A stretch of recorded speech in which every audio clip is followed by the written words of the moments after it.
Hello everyone, welcome to our channel. आज के इस वीडियो में हम क्लास 10 केमिस्ट्री के second chapter acid bases and salt से एक्टिविटी 2.5 को समझेंगे और इससे रिलेटेड कुछ क्वेश्चंस डिस्कस करेंगे। सबसे पहले हम एक्टिविटी को रीड करते हैं। Take 2 test tubes, label them A and B. हमें 2 टेस्ट ट्यूब लेना है, ए और बी। एक टेस्ट ट्यूब यानी ए में हमें सोडियम कार्बोनेट जिसका फार्मूला होता है Na2CO3 लेना है, और टेस्ट ट्यूब बी में हमें सोडियम हाइड्रोजन कार्बोनेट या आप इसे सोडियम बाइकार्बोनेट भी बोल सकते हैं, वो लेना है। उसके बाद हमें दोनों टेस्ट ट्यूब में यानी टेस्ट ट्यूब ए और टेस्ट ट्यूब बी दोनों टेस्ट ट्यूब में हाइड्रोक्लोरिक एसिड ऐड करनी है।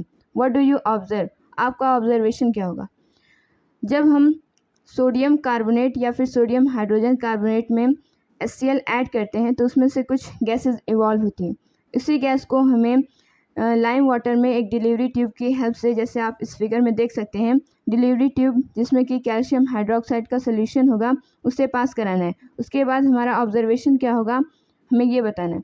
तो जब हम सोडियम कार्बोनेट या फिर सोडियम बाइकार्बोनेट से हाइड्रोक्लोरिक एसिड ऐड करते हैं तो उसमें से जो गैस इवॉल्व होती है वो जब हम उसे लाइम वाटर से पास कराते हैं तब वो लाइम वाटर को मिल्की में टर्न कर देता है, जो कि ये शो करता है कि जो गैस हमने पास कराई है वो कार्बन डाइऑक्साइड गैस है।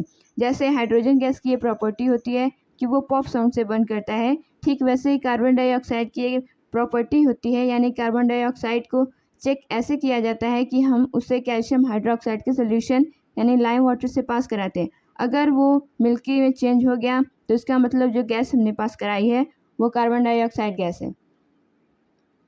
तो सबसे पहले हमें 2 टेस्ट ट्यूब्स लेने हैं, टेस्ट ट्यूब ए और टेस्ट ट्यूब बी। एक टेस्ट ट्यूब में हमें सोडियम कार्बोनेट यानी Na2CO3 लेना है और दूसरे टेस्ट ट्यूब में हमें सोडियम हाइड्रोजन कार्बोनेट यानी NaHCO3 लेना है।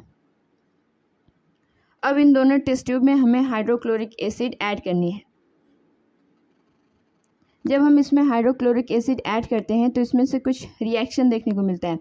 जब ये रिएक्शन होता है तो इसमें से एक गैस इवॉल्व होती है जिसको हमने डिलीवरी ट्यूब से पास कराया, तब उसने लाइम वाटर को मिल्कीनेस में चेंज कर दिया, यानी कि वो जो गैस हमने पास कराई वो कार्बन डाइऑक्साइड गैस है। तो सबसे पहले हम इसका केमिकल इक्वेशन लिख लेते हैं। टेस्ट ट्यूब ए, जब हम टेस्ट ट्यूब ए यानी सोडियम कार्बोनेट में हाइड्रोक्लोरिक एसिड ऐड करते हैं तो हमें 3 प्रोडक्ट मिलते हैं। पहला NaCl, दूसरा वाटर और तीसरा कार्बन डाइऑक्साइड गैस।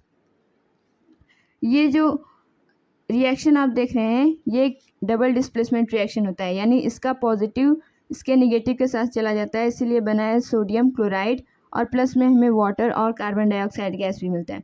अब बात करें टेस्ट ट्यूब बी की, तो टेस्ट ट्यूब बी, जब हम सोडियम हाइड्रोजन कार्बोनेट यानी सोडियम बाइकार्बोनेट में हाइड्रोक्लोरिक एसिड ऐड करते हैं तब भी हमें सेम प्रोडक्ट मिलता है, यानी NaCl प्लस H2O और प्लस में कार्बन डाइऑक्साइड गैस।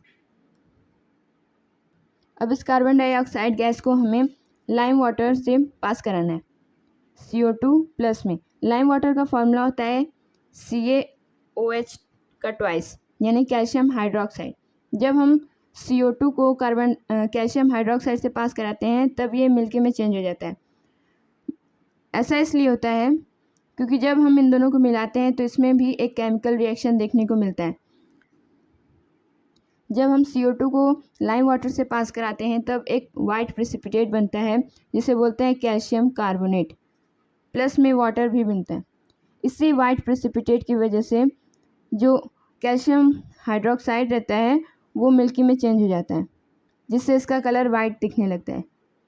प्रेसिपिटेट एक इनसॉल्युबल सब्सटेंस होता है। जब हम कार्बन डाइऑक्साइड से को लाइम वाटर से पास कराते हैं तब जो इसका कलर होता है वो वाइट में इसलिए चेंज हो जाता है क्योंकि उसमें एक वाइट प्रेसिपिटेट कैल्शियम कार्बोनेट का फॉर्मेशन होता है और साथ में वाटर भी हमें मिलता है।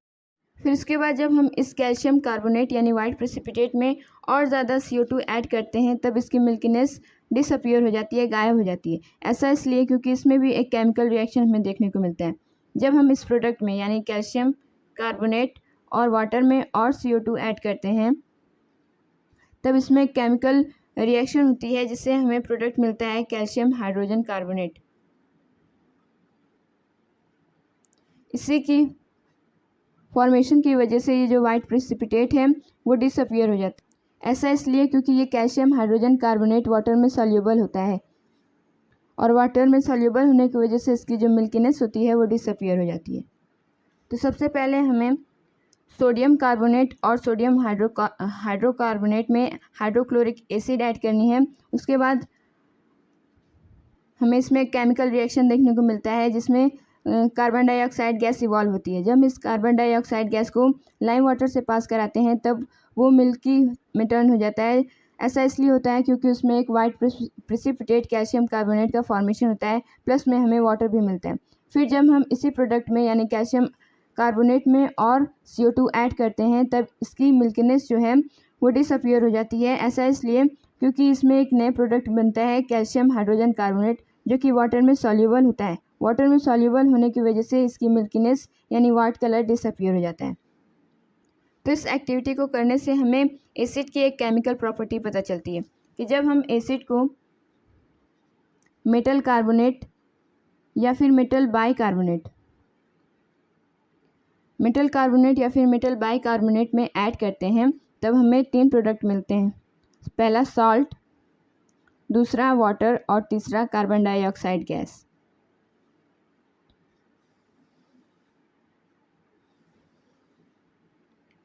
तो इस एक्टिविटी का कंक्लूज़न ये है कि जब हम एसिड को मेटल कार्बोनेट या फिर मेटल बाइकार्बोनेट से रिएक्ट कराते हैं तब हमें जो प्रोडक्ट मिलते हैं वो होते हैं साल्ट, हाइड्रोक्साइड यानी वाटर और कार्बन डाइऑक्साइड गैस, जो कि एसिड की एक केमिकल प्रॉपर्टी को शो करता है। अच्छा, अगर हम इसी का उल्टा यानी मेटल कार्बोनेट या फिर मेटल बाइकार्बोनेट को बेस से रिएक्ट कराते हैं तब उसमें हमें क्या मिलेगा? तो जब हम मेटल कार्बोनेट या फिर मेटल बाइकार्बोनेट को बेस से रिएक्ट कराते हैं तो उसमें हमें कोई रिएक्शन देखने को नहीं मिलता है। ऐसा इसलिए क्योंकि जो ये मेटल कार्बोनेट और मेटल बाइकार्बोनेट होते हैं वो बेसिक इन नेचर होते हैं यानी बेस होते हैं। तो जब हम बेस को बेस से रिएक्ट कराएंगे तो उसमें जाहिर सी बात है कि हमें कोई भी रिएक्शन देखने को नहीं मिलेगा।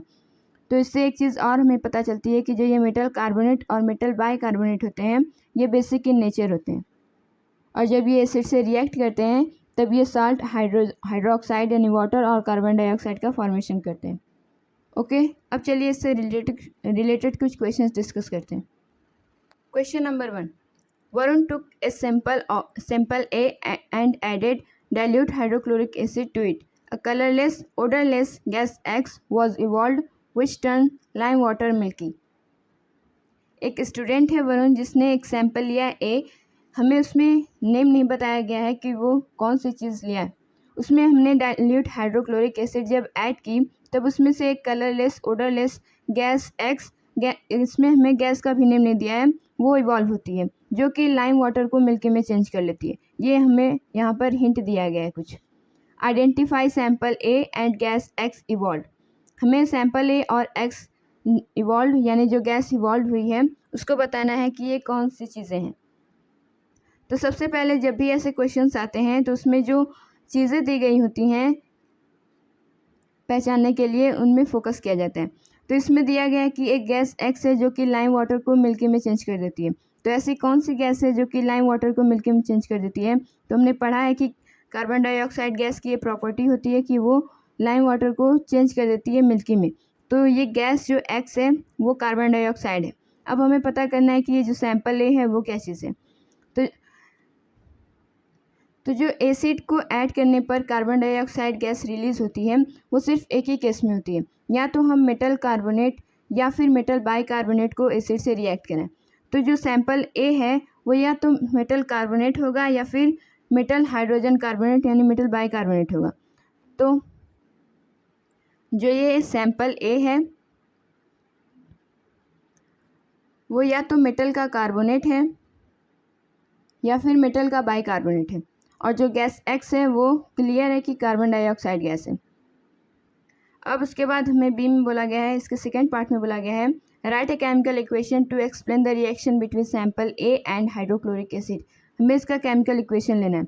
तो हमें मेटल कार्बोनेट या फिर मेटल बाइकार्बोनेट की जगह कोई भी एक मेटल लेना है। तो यहाँ पर हम मेटल की जगह सोडियम को ले रहे हैं, सोडियम कार्बोनेट Na2CO3 प्लस में हाइड्रोक्लोरिक एसिड।